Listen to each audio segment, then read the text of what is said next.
Welcome everyone to my show Real Talk with Reena, and I am here, Reena, today with a guest who is a very lovely human being and a very lovely councillor.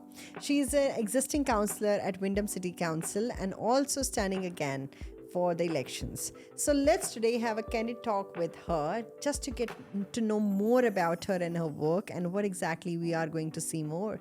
So thank you so much, Jasmine, for coming today on my show. Thank you for having me here today. Thank you.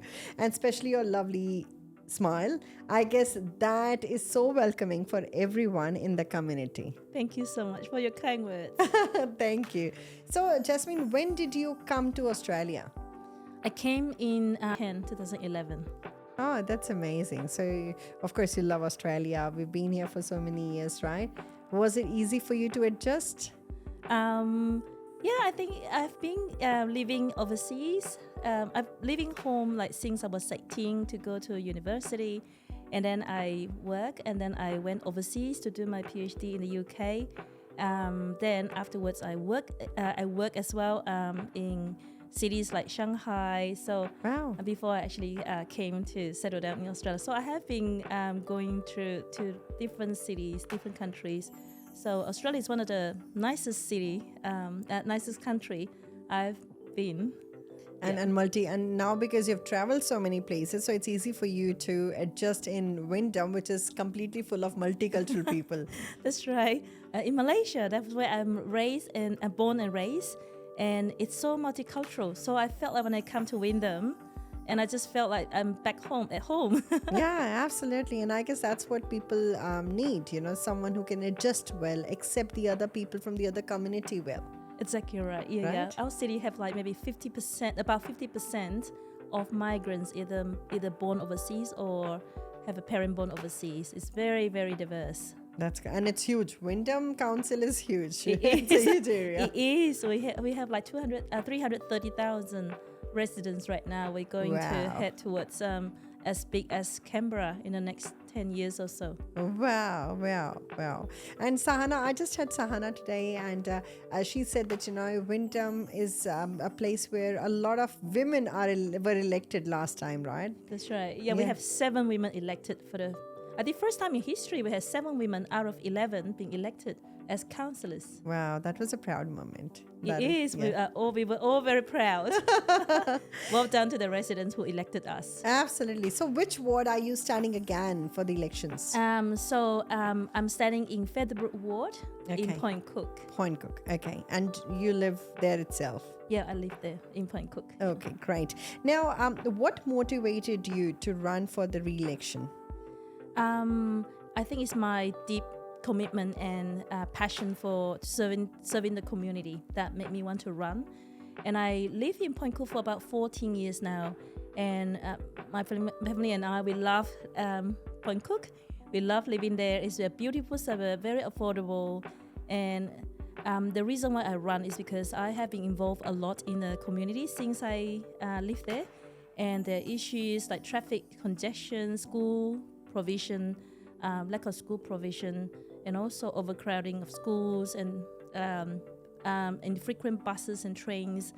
And just migrant community, a lot of them are actually facing challenges. Some of them actually have issues finding jobs, speaking English, and just all sorts. So helping them as my day-to-day activities, and that actually make me feel like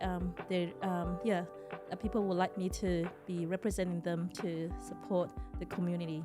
That's great. So, Thank you. what are the key accomplishments from your previous term that you are very proud of? Oh, there are quite a few. I put out my flyers. Let me have a quick look. I think first of all, I would like to talk about my council commitment. I'm really committed to serving the community.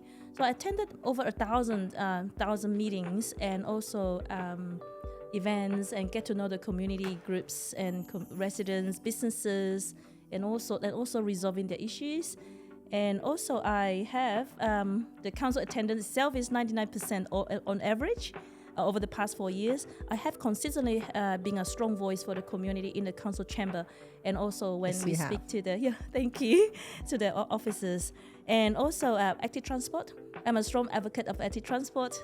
I cycle when I was little. I cycled to school, and I understand it's important sometimes because when you cycle to school, you free your parents' time. Yes, absolutely. It's very tiring as parents. Most of you will realize.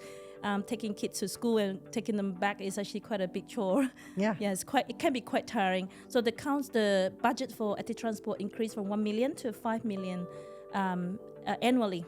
So very proud of that. So active transports basically stand for footpath and bicycle paths. So something I'm very, very proud of personally. And also I have also initiated the location and also an indoor sports hall in Jameson Way in Point Cook for the first indoor sports in Point Cook. Wow! And we managed to collect like 500 copies of feedback from the community. They wanted, so a lot of them actually expressed the feedback, really positive feedback about the project. So we managed to get it approved as a council, and I was very proud. I was very proud of that. Of course, it's a proud moment. Yeah, we managed to resolve a lot of. Actually, this term, I feel like Point Cook has a lot of upgrades of roads. We actually invested lots of capital works in infrastructure such as roads, parks, upgrades, and lighting. And also, we have a Point Cook first animal pound. Oh, and it's exciting. We also have the Oakleaf Park. Yeah, exactly right. Very exciting. So there are still many more to advocate for Point Cook. Point Cook need to have a bit more share in terms of our council funding. And also, we constructed multiple sports facilities as well and supported upgraded Featherbrook Reserve, the lighting and also infrastructure that is in the budget for the next year as well. And for me, I am a school teacher as well, and so I am very passionate about education. So boosting education is one of the passion of me, and so I'm very happy to. We as a council, we successfully advocated for 13 new schools in Wyndham. Wow! And so far, it's a big achievement. Out of Victoria, we have 100 schools and being built, but in Wyndham itself, we have 13 schools. It's a big achievement. That's a big number. It is. And in Point Cook, we have like 2 schools. So it's going to be completed in 2026. So including one special needs school in Point Cook. Very proud of that.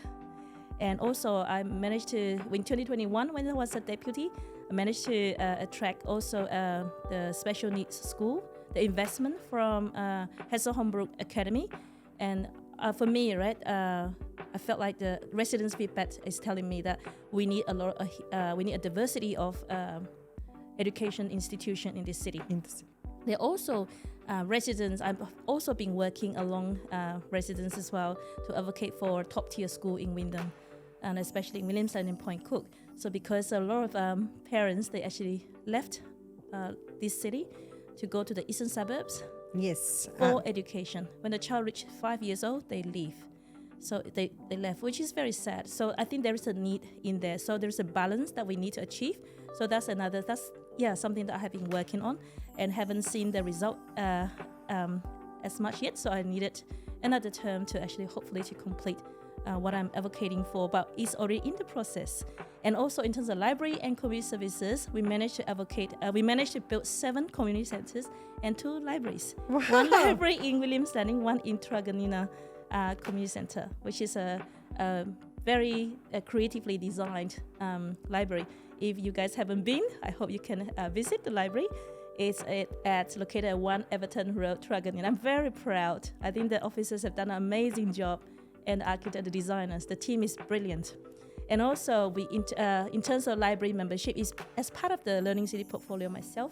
So we managed to increase the library membership from 8% at the start of the term to 30% by the end of the term. It was huge success.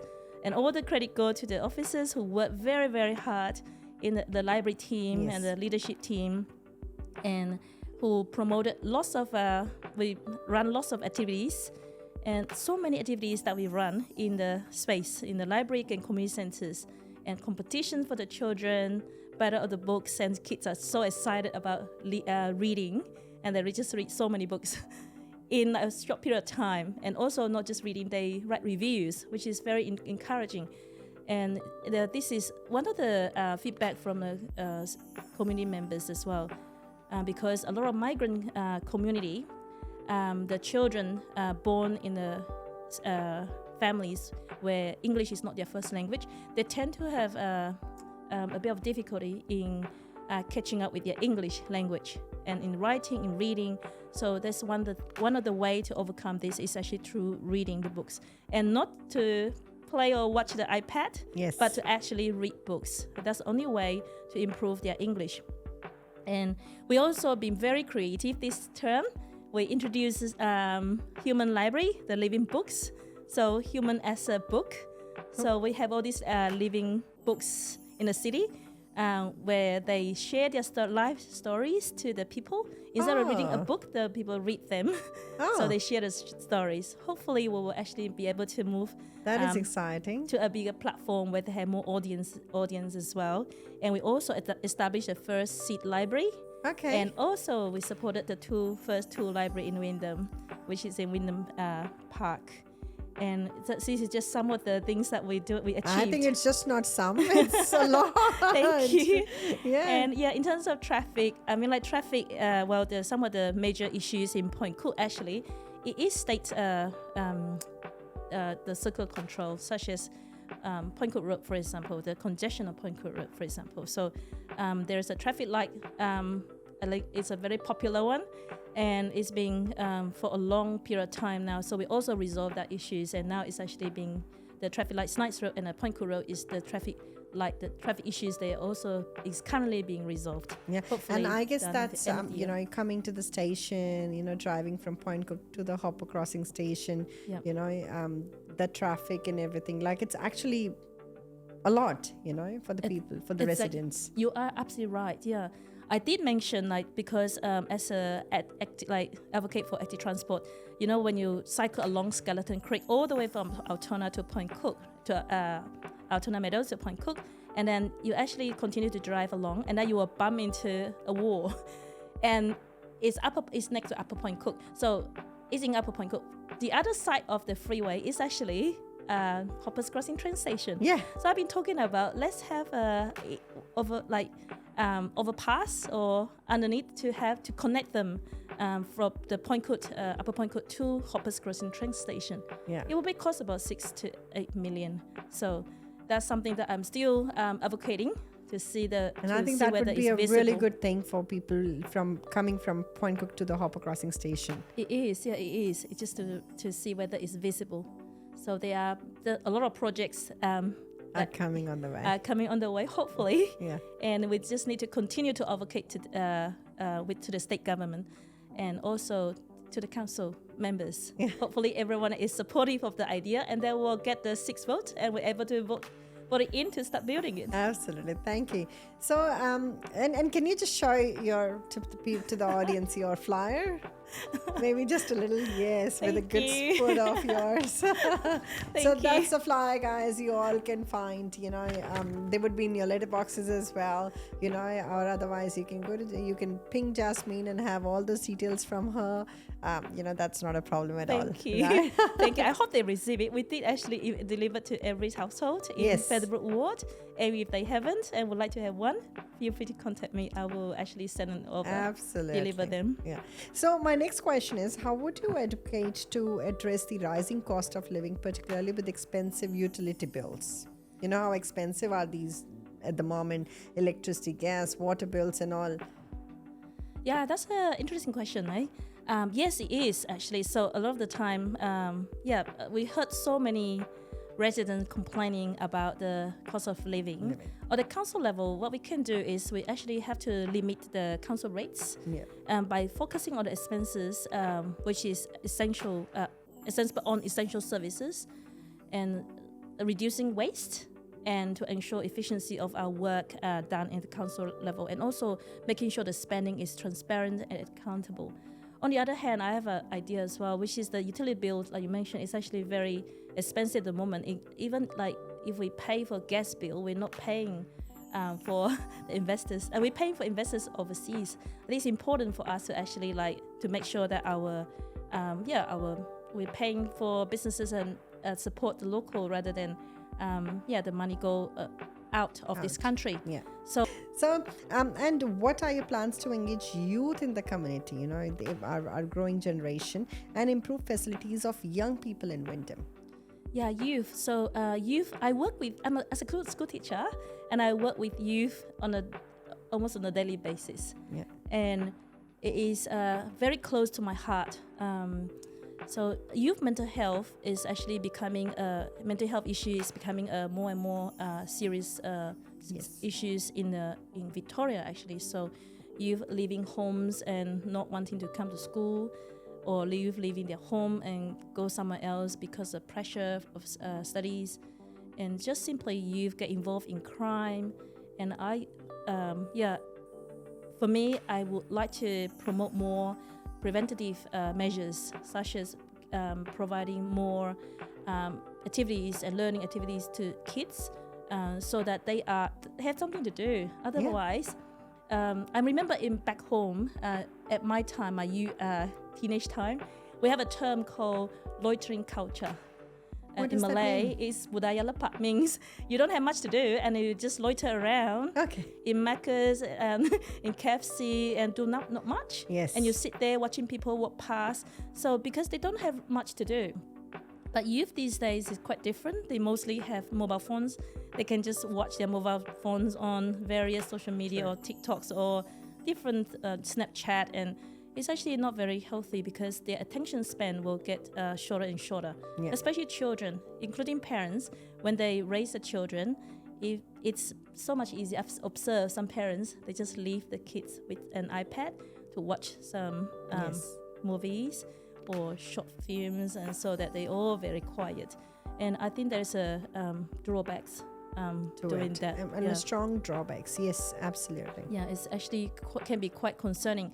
So having many more youth and festive events and also activities provided for children. For me, I'm coming from a STEM background, so I would love to have more of digital technologies, activities to provide to our children. Right. If they love technology, love mobile phones, they can try out to program or to learn a new skills. Hopefully also to provide more sporting facilities and just outdoor activities, indoor, outdoors, just various types to suit the needs of our young people. That's a great idea. Thank you. And we have done so much in that space this term, but obviously it's not enough because youth, 10 years ago, we have the most babies and the age 4 years old. I think now we have all these babies is now teenager growing. So there is a massive need. So I'm also already spoken about advocating for a bigger youth resource center, or just it depends whether it works or not. It depends. Sometimes it doesn't work. So we have many more youth workers this term to reach out to young people.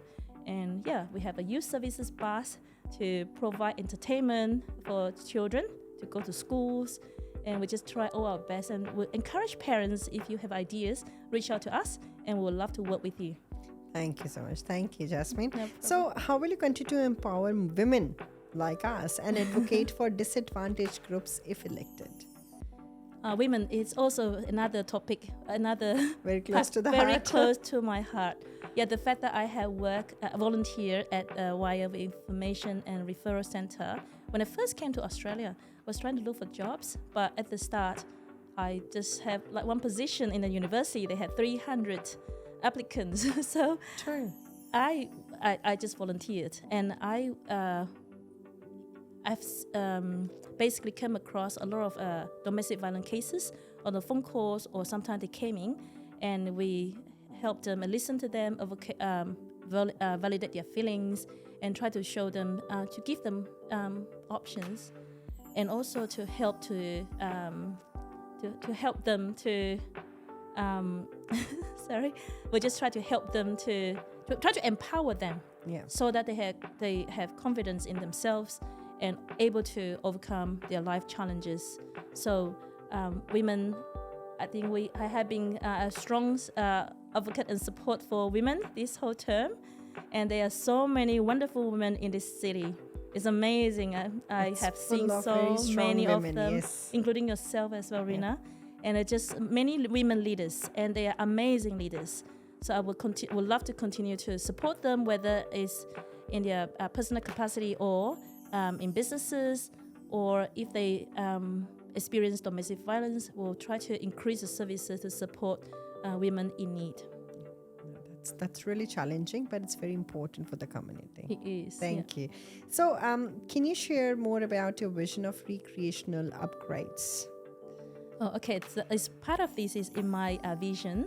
So Point Cook, I believe it's not a new thing, and community has constantly for the past decade asking for an aquatic center in Point Cook. So we have been actually working with the neighboring council, Hobson's Bay. Okay. The state is funding them about 10. We managed to get a fund for 10 million, but we're still lacking another 10 million from the state and 20 million from the federal. And so that's still an ongoing challenge, which is just next suburb from Point Cook. So actually will continue to advocate for that. And also the indoor sports center. So I'm trying to advocate for this next term, if you get re-elected, for a bigger, a larger indoor sports on Hackers Road. And I think that's extremely important for because we do have a lot of massive growth in terms of I think the three major sports that is with massive growth are cricket, badminton, basketball, and also soccer. Okay. So we do have a soccer field now, which is completed this term. It's called Ironbark Pavilion and Fields in Thani. They're very proud of that actually finishing. It's not just one term. It's actually about 3 terms. The whole process takes about 3 terms. The 2 terms ago, I think the councillors, they just have a vision. They bought the land, and that's so important. The second term, which is last term, and then the councillors decided to actually have, they bid for it, and they won. And then the officers who worked really hard on those, I'm very proud of them. And this term, at the start, we're not even sure whether we are able to achieve that at all this term, because there is a change in some of the staffing. And at the end, now we completed the whole pavilion. Really proud of that. I'm a big supporter of Western United, so I'm so proud. So we witnessed the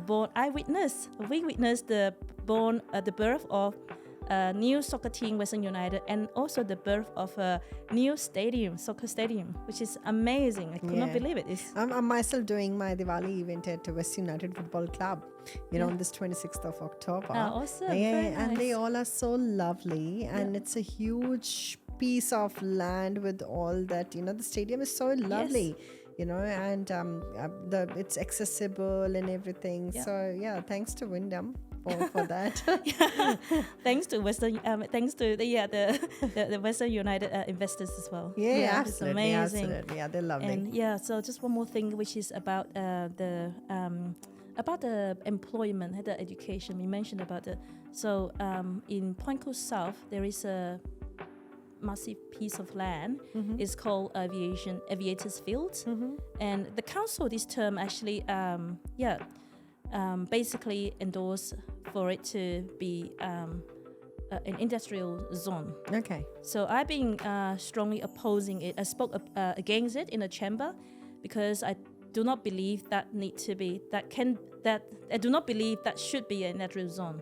Point Cook is so beautiful, and with the industrial zone in the south part of Point Cook, right? Point Cook South, I just feel like it is not the right place because it may have pollution issues, and even if light industry, probably not the best. Yeah. Because we need more jobs. Point Cool has the highest number of professionals, and a lot of them are migrants where they don't even have jobs and looking for jobs, struggling, competing try to get jobs.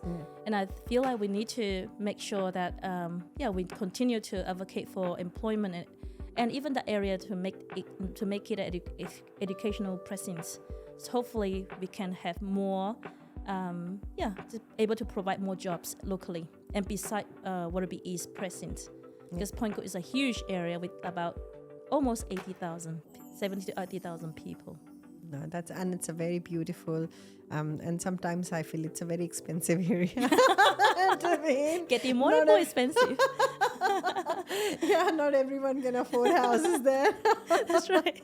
Yeah, but so one question, and I asked Sahana too that same question, that you have come from a foreign land, right, into a foreign land, and I know you just told me that you've been into different countries that helped you to settle down with people and getting to the community, connecting with them.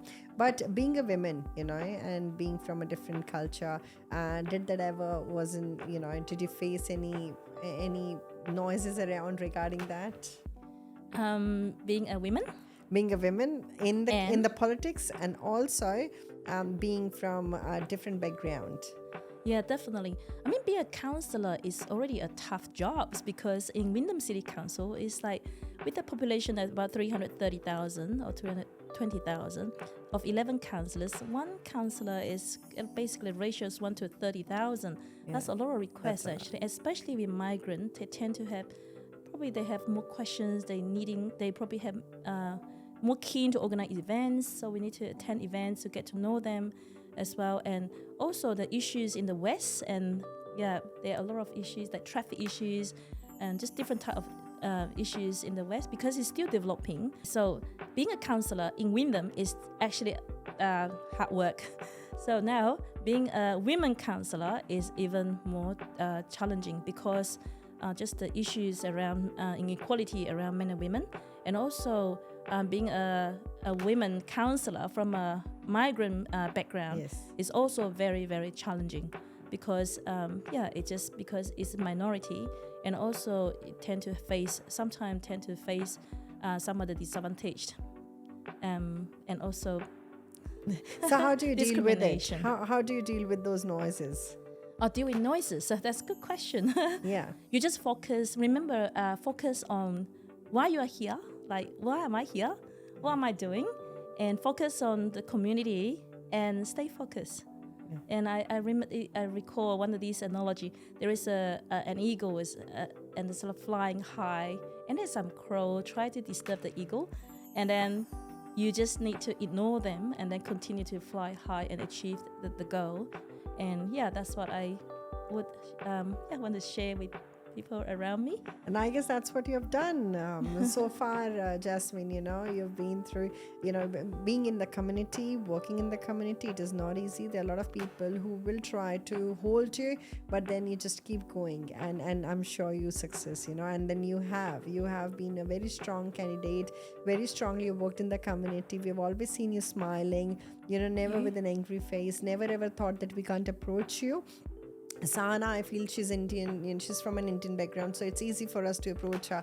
But then people who are from different background like you, for us also always have been very easy to approach you, Thank you. Yeah, so I guess your smile and the work you have done has always been very approachable for us. Thank you. I do really want to thank the communities and the residents, the community groups and businesses and leaders like yourself and all other leaders in the community. I am very thankful to all their support they've given me, and also all the support and the love and the friendship they provided me, and their feedback as well is very valuable for me and the council to know what they need and how we can continue to improve the services that we provide and continue to help them to settle in this new